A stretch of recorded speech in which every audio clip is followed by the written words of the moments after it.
மீன்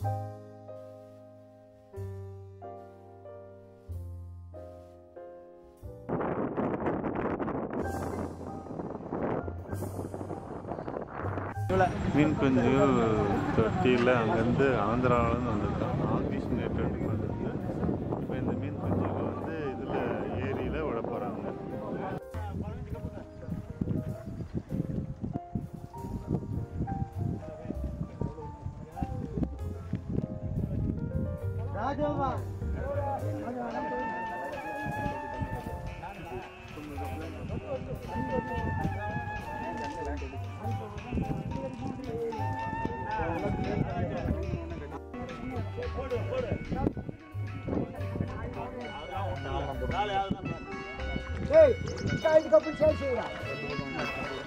fish இவ்வளோதான் இல்லை sir, வருதுங்க சார்.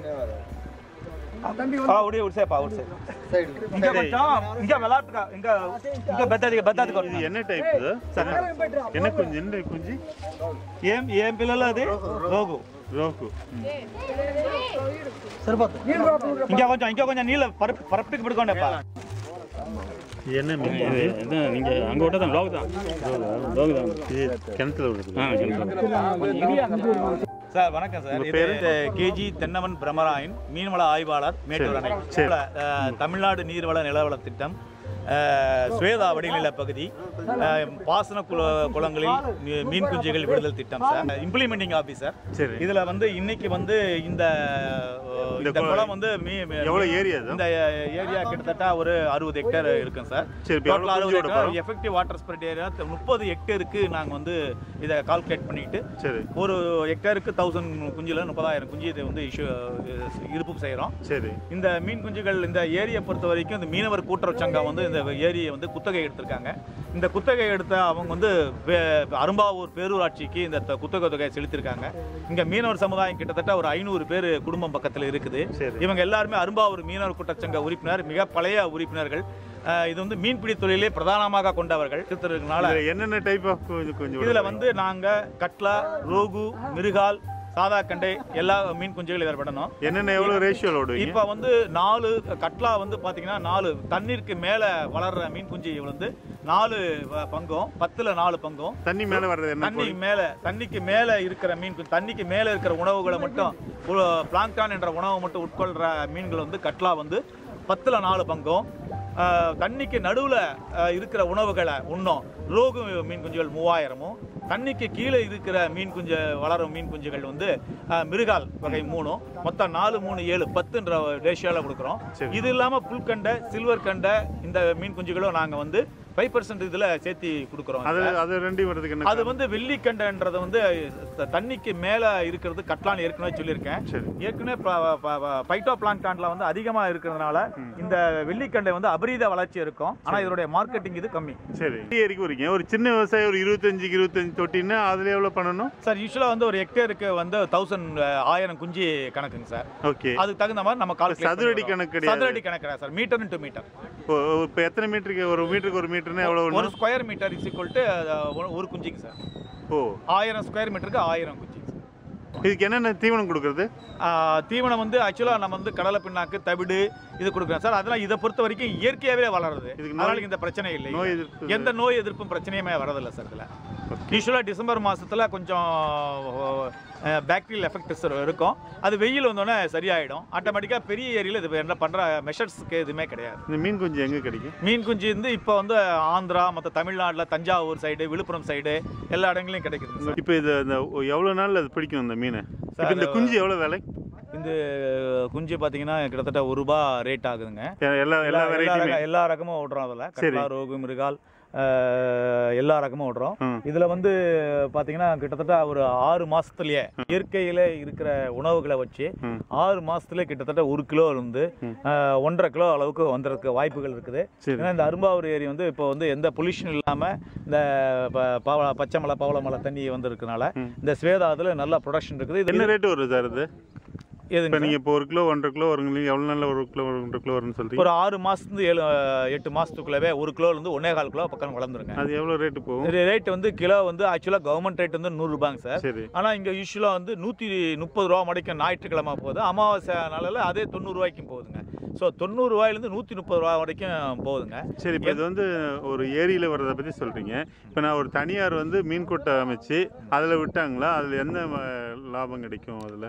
சார் உதாரணமாக ஒரு 100 ஸ்கொயர் மீட்ரு அளவுக்கு இப்போ வந்து நம்ம இப்போ மகாத்மா காந்தி வேலைவாய்ப்பு திட்டம் 100 ஸ்கொயர் மீட்டர் எவ்வளோ நீளம் எவ்வளோ அகலம் வரும்?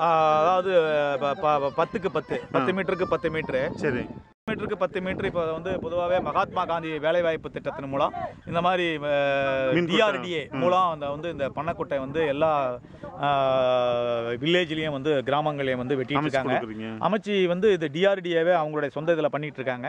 இப்போ ஒரு மீட்டருக்கு ஒரு ஸ்கொயர் மீட்டருக்கு ஒரு சதுர மீட்டருக்கு ஒரு குஞ்சுன்ற அளவில் கிட்டத்தட்ட 100 சதுர மீட்டருக்கு 100 குஞ்சு விடுறோம். இது வந்து ஃபிங்கர்லிங் ஒவ்வொரு லேயரும் top layer, middle layer, lower layer, 3 லேயர்லையும் 10 குஞ்சுக்கு 4 குஞ்சு கட்லாவும், 3 குஞ்சு ரோகும், 3 குஞ்சு மிருகாலும், இல்லை 2 குஞ்சு மிருகாலும் 1 குஞ்சு சாதா கண்டெய்னர் அளவில் நாங்கள் விட்டுட்டு இருக்கோம். இதில் வந்து 80% பிழைப்பு விகுதியம் இருக்குது. இது வந்து கிட்டத்தட்ட இந்த தண்ணி வந்து யூஸ்வலாகவே 4 மாதம் தான் இருக்கும். எத்தனை அடி தண்ணி உயரம் இருக்கணுங்க? அதான் குறைஞ்சபட்சம் 3 அடி தண்ணி இருக்கணுங்க. 4 மாதம் தான் இருக்கும் தண்ணி. இருந்தாலும் இதில் வந்து 400 அரை கிலோ வரைக்கும் இந்த மீன்கள் வளருது. இந்த மாதிரி மீன்கள் வளர்ந்தால் 70 ரூபாயிலிருந்து 80 ரூபா ரேட்டு வரைக்கும் இந்த மீன். அந்த மாதிரி மீன் தொட்டியில் வைக்கிறப்ப அவங்க என்னென்ன தீவனம் போடணும்? அவங்களுக்கு வந்து நாங்களே கவர்மெண்ட்லேயே நாங்கள் தீவனம் வந்து சப்ளை பண்ணுறோம். 50% மானியத்தில் நாங்களே தீவனம் சப்ளை பண்ணிட்டு இருக்கோம். இதை வந்து அந்த 100 மீட்டருக்கு எவ்வளவு தீவனங்கள் போடுன்றதை நாங்கள் ஒரு கால்குலேஷன் வந்து எங்களுக்கு சென்னையிலேருந்து எங்களுக்கு கொடுத்துருக்காங்க. சென்னை இயக்குனர் அளவுலேருந்து கொடுத்துருக்காங்க. அதன் அடிப்படையில் 50% மானியத்தில் நாங்கள் வழங்கிட்டு இருக்கோம். இப்போ நானே சொந்தமாக வாங்கி போடணும்.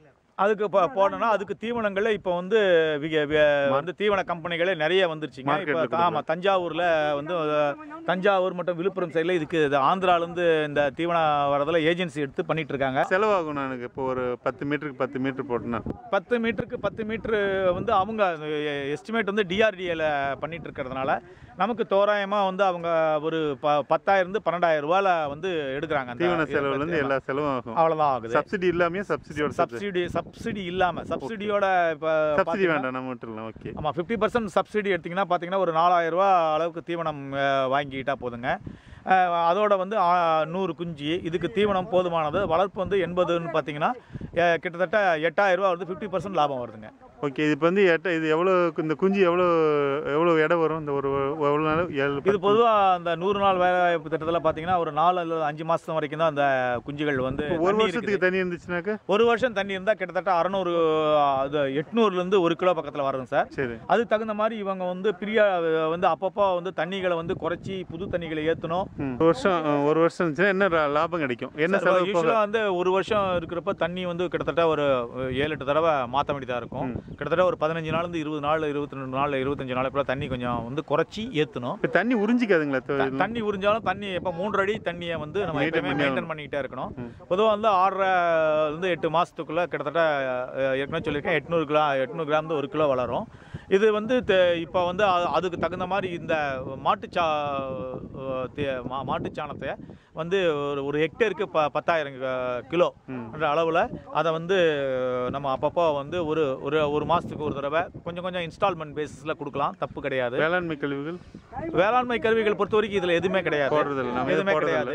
இந்த திட்டத்தில் பொறுத்த வரைக்கும் நாங்கள் மீன்வளத்துறை வந்து ஒவ்வொரு மாதத்துக்கும் ஆஃபீஸர்ஸ் வந்து ஒரு ஓவர்சீர் டு எஸ்ஐ ரேங்க்ல இருக்கவங்க வந்து எவ்வளோ வளர்ச்சி அடைஞ்சிருக்குன்னு பார்த்துட்டோம். இதுக்கு ட்ரைனிங் நாங்களே கொடுக்குறோம். இது வந்து நோய் மேலாண்மை தான் இருக்குங்களா? நோய் இதில் எந்த பிரச்சனையுமே பொதுவாகவே வரதில்லை. இந்த மாதிரி குளத்தில் வர மீன்களுக்கு எந்த பிரச்சனையும் வரதில்லை. பொதுவாகவே இந்த மீன் வளர்ப்பில் திருடு போகிறது ஒன்று தான் இதில் பிரச்சனையை ஒழிய மீது எந்த பிரச்சனையுமே இது வரைக்கும் இல்லை. பொதுவாகவே நம்ம தமிழ்நாட்டில் இப்போ மேஜர் இது கிடையாது, ஆனால் பொலிட்டட் கிடையாது. சீட்ஸும் வந்து தரமாக நம்ம விடுறதுனால இந்த மாதிரி பிரச்சனைகள் எதுவும் வரதில்லைங்க. இப்போ லாபம் எவ்வளோ கிடைக்கும்? இப்போ 10 மீட்டருக்கு 10 மீட்டர்னு சொன்னால் கிட்டத்தட்ட 50% 4,000 ரூபா பக்கத்தில் வருங்க. செலவுகள் போக 4,000 ரூபா கையில் நிற்கும். ஒரு வருஷத்துக்கு 8 மாதத்தில் 6 to 8 மாதத்தில் நமக்கு வந்து 4,000 ரூபா கிடைக்கும். ஒரு 100 ரூபா அப்படின்னு சொன்னால் 8,000 ரூபா வரும். செலவினங்கள் குஞ்சு வந்து ஒரு குஞ்சு வந்து 1 ரூபா ரேட்டு போட்டிங்கன்னா 100 ரூபா ஆயிடுதுங்க. அதுக்கு தீவனங்கள், எஸ்டாப்ளிஷ்மெண்ட்டு, கூலி, மற்ற இதுகள்லாம் போகிறதெல்லாம் பார்த்தீங்கன்னா கிட்டத்தட்ட 4,000. இது ப்ரைவேட்டில் இருக்குங்க நான் சொல்கிறேன், சப்சிடி இல்லாமல் சொல்கிறேன். சப்சிடியோடு வந்ததுன்னா 6,000 ரூபா வருங்க. சப்சிடி இல்லைன்னு சொன்னால் 4,000 தான் வரும். 8,000 ரூபாய் லாபம் வரும். அதில் வந்து 4000 ரூபா செலவினம் போக 4000 ரூபா வந்து நிற்கும், கையில் நிற்கும். 50%. ஆமாம், இது வந்து விவசாயத்தோட சார்புடைய தொழில், இது மெயின் தொழிலாக கிடையாது. விவசாயத்தில் விட இதை பார்த்துக்கணும். இதில் ஒன்றும் மேஜராக வந்து இதில் உழைக்க வேண்டிய அவசியமே இல்லை. அந்த நேரத்துக்கு 3 வேளையாக தீவனங்கள் வந்து கொடுக்கணும். ஒரு குஞ்சுக்கு வந்து அதனுடைய வெயிட்டு 2% to 3% பாடி வெயிட்டில் கொடுக்கணும். சரி, இதுதான் தீவனங்களுடைய பழக்க வழக்கம். அந்த மீன் குஞ்சு 4 கிலோ வரதோ அதில் 2% இல்லை 5% வரைக்கும் எவ்வளோ சைஸ் வருதோ, வெயிட் வருதோ, அதை 100 மீன் குஞ்சுகளுக்கு கணக்கிட்டு 3 முறையாக வந்து அது குஞ்சுகளுக்கு தீவனங்கள் இடணும். இப்போ நீங்கள் இந்த மேட்டூரில் இருந்தாக்கா அந்த மீன் குஞ்சு கொடுப்பீங்க? மீன் குஞ்சு நாங்கள் மேட்டூருக்கு வரவழைச்சி மேட்டூரில் இருக்கிற கட்லா, ரோகு, மிருகால் குஞ்சுகளை நாங்கள் வந்து பண்ணிகிட்டு இருக்கோம். நாங்கள் கொடுக்குறீங்க? ஆமாம். Okay sir. இது நீங்கள் இதுக்கு பயிற்சியும் கொடுக்குறீங்க? பயிற்சி நாங்கள் கொடுக்குறோம். எத்தனை நாள் பயிற்சி கொடுக்குறீங்க? 2 நாள் பயிற்சி கொடுக்குறோம். இதுக்கு வந்து 150 ரூபா ஸ்டைஃபண்டும் கொடுக்குறோம் 1 டேக்கு. சிட்டிங் அந்த ஃபார்மர் எதுவும் ஃபீ பே பண்ண தேவை? எதுவும் பண்ண வேண்டியது இல்லைங்க. நாங்களே டெக்னிக்கல் எக்ஸ்பர்ட்ஸ் நாங்களே வச்சு கிளாஸ். எந்தெந்த பீரியட்ல அந்த மாதிரி கொடுக்குறீங்க? இல்லை வந்து இப்போ இது வரைக்கும் இப்போ ட்ரைனிங் முடிச்சிருக்கோம். இப்போ வந்து நவம்பர் டிசம்பரில் இது பண்ண போகிறோம். போகிறீங்களா? நான் கேட்காம ஏதாவது சொல்ல வேண்டியது விட்டு போகுது. இப்போ ஒன்றும் இதுக்கு மேலே இது கிடையாது. ஆனால் எல்லாரும் விவசாய குளத்தில் இந்த மாதிரி கூடுதலாக பண்ணால் இது இன்னும் வாய்ப்புகள் அதிகமாக இருக்குங்க. நன்றி. நன்றி சார். பேர் என்னங்க? என் பேருங்களா? கல்யாண். அப்பா பேர்? பிச்சமுத்து. எத்தனை வருஷமா மீன் பிடிச்சிட்டு இருக்கீங்க? நாங்கள் பிறந்ததுலேருந்தே பிடிக்கிறோங்க. இதுதான் தொழிலே, இதுதான் எங்கள் அப்பா காலத்துலேருந்து. சரி, இப்போ நீங்கள் மீன் காலத்துலேருந்து இந்த மீன் குஞ்சு விட்றாங்கல்ல, ஆமாங்க. இந்த மீன் குஞ்சு இப்போ எவ்வளோ நாளில் எவ்வளோ இடம் வரும்? 4 மாதம் இருந்துச்சுங்கன்னா 1 கிலோ வருங்க. 4 மாதத்தில் 1 கிலோ வந்துடும். வந்துருங்க.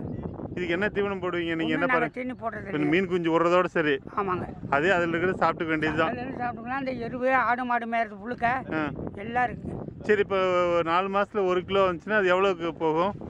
என்ன கிலோ 40 ரூபா 30 ரூபாய்க்கு போங்க, 50 ரூபாய்க்கும் போங்க, மீன் தகுந்த மாதிரிங்க. இப்போ எவ்வளோ நாள் வரைக்கும் அந்த மாதிரி விட்டுருக்கலாம்? இப்போ 4 மாதத்தில் அறுவடை பண்ணணுமா இல்லை 1 வருஷம் வரைக்கும் வச்சிருக்கலாமா? 1 வருஷம் மட்டும் தண்ணி இருக்காதுங்க. ஓ, தண்ணி இருக்கிறதுனால இல்லை. இப்போ 1 வருஷம் தண்ணி இருந்துச்சுனாக்கா 5 மாதம், 5 மாதம் 4 மாதம் தண்ணி இருந்துச்சுன்னா 1 வருஷம் வச்சிருக்கலாம். அதுலேயே குஞ்சு பறிச்சு மீன் உற்பத்தி ஆகிடும். நம்ம பெருசை மட்டும் பிடிச்சிக்குவீங்க. எங்களுக்கு வந்து மொத்தம் ஒரு 5 மாதம் தண்ணி இருக்கும். இப்போ அதனால நீங்கள் 5 மாதத்துலேயே பிடிச்சிக்கிறீங்க. வருஷம் முடிச்சு ஆயிடுங்க. சரி, வருஷம் முடிச்சு தண்ணி வருஷம் முடிச்சா இருக்கும். ஆமாங்க. இது லாபம் தான். ஆமாங்க. லாபம் அதுக்கு லாபம் தான். எந்த செலவும் இல்லாமல் வருமானம். இது வந்து எவ்வளோ பேர் இந்த குடும்பம் இருக்கீங்க இதை நம்பி? ஒரு 100 பேர். 100 பேர். இது எப்படி பிடிப்பீங்க? எல்லாம் நான் 100 பேர்னா ஆளுக்கு எவ்வளோ பிடிச்சிக்கிறது? எல்லாம் ஒட்டுக்க இறங்கி வந்து இருக்கிறத வந்து பிரிச்சுக்க வேண்டியது. கடைசியில் குத்து எடுப்போம். அது கடனை வாங்கி தான் எடுப்போம். நாங்கள் அந்த கடனை வாங்கி கட்டிவிட்டு இப்போ மீன் குஞ்சு விட்டுருக்கோம். அதுக்கு கடனை வாங்கி எல்லாம் விட்டு எல்லாம் கட்டிவிட்டு போயிடணும். எல்லாமே போயிடுமா? லாபம் இல்லாமல் தண்ணி இல்லாதுன்னா தண்ணி இருக்கிறத பொறுத்து தான் நம்ம லாபம். தண்ணி வச்சு சார் எனக்கு இருக்கா அப்போ வந்து பெருக்காது மீன். பெருக்காத தொட்டு வரும். அது லாபம் கிடையாது. அதுக்குள்ளே வட்டி கட்டணும். இப்போ இன்றைக்கி 2 லட்ச ரூபா கடாங்கன்னு வச்சுங்களேன். அதுக்குள்ளே வட்டி கட்டணும். என்ன பண்ண முடியாங்க? இல்லை, இந்த 30-40 பேர் நல்லா இங்கே தான் கட்டப்போம். சரி, கடையிலே தான் எல்லாம் கட்டில் போட்டு படுத்துக்குவோங்க ராத்திரிலேயே. பாதுகாப்புக்கு. Okay okay okay, thank you.